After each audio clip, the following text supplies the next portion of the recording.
माननीय सदस्यगण, गुरुदेव रविंद्रनाथ टैगोर ने कहा था कि आजादी तब तक अधूरी है जब तक आत्मनिर्भरता का जीवन ना जिया जाए। मेरी सरकार भारत को आत्मनिर्भर बनाने की दिशा में निरंतर और ठोस प्रयास कर रहे हैं। आज मेक इन इंडिया के विजन के साथ बने उत्पाद दुनिया के अलग अलग बाजारों तक पहुंच रही है। स्वदेशी को लेकर भी देशवासियों में बहुत उत्साह है। माननीय सदस्यगण, पीएलआई योजना से अभी तक लगभग 2 लाख करोड़ रुपया का निवेश आकर्षित हुआ है। साथ ही 17 लाख करोड़ रुपए से अधिक का उत्पादन हुआ है। भारत का इलेक्ट्रॉनिक सेक्टर अभूतपूर्व गति से विकास कर रहा है। बीते 11 वर्षों में इलेक्ट्रॉनिक्स प्रोडक्शन में 6 गुना वृद्धि हुई है। आज ये 11 लाख करोड़ रुपया का हो चुका है। वर्ष 2025 में भारत का डिफेंस प्रोडक्शन 1.5 लाख करोड़ रुपया से पार हो चुका है और डिफेंस एक्सपोर्ट भी रिकॉर्ड 23,000 करोड़ रुपया से ऊपर चल गया है। ऑपरेशन सिंदूर के बाद made in India defence platform पर भरोसा मजबूत हुआ है। माननीय सदस्यगण, निवेश और निर्यात के मामले में भारत की वैश्विक हिस्सेदारी निरंतर बढ़ रही है।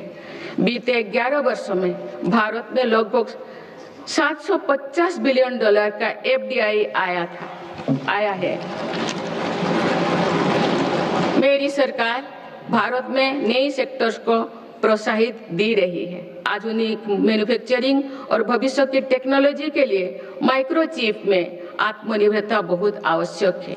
वर्ष 2025 में 4 और सेमीकंडक्टर मैन्युफैक्चरिंग यूनिट को मंजूरी दी गई है। भारत में 10 ऐसे फैक्ट्रियां आने वाले समय में अपना काम शुरू करने वाली है।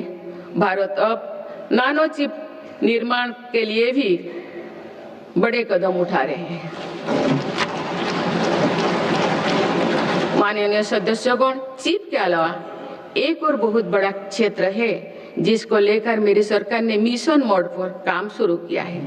राष्ट्रीय क्रिटिकल मिनरल्स मिशन से जरूरी मिनरल के लिए विदेशों पर निर्भरता को कम किया जा रहा है।